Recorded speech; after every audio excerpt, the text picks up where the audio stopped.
Mr. Robinson never went to a dentist because he was afraid, but then his teeth began hurting a lot and he went to a dentist. The dentist did a lot of work in his mouth for a long time. On the last day, Mr. Robinson said to him, "How much is all this work going to cost?" The dentist said, £25, but he did not ask him for the money.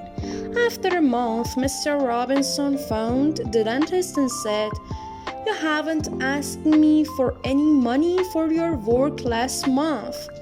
"Oh," the dentist answered, "I never ask a gentleman for money."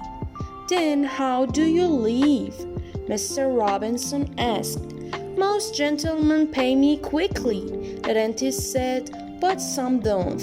I wait for my money for 2 months, and then I said, 'That man isn't a gentleman,' and then I asked him for my money."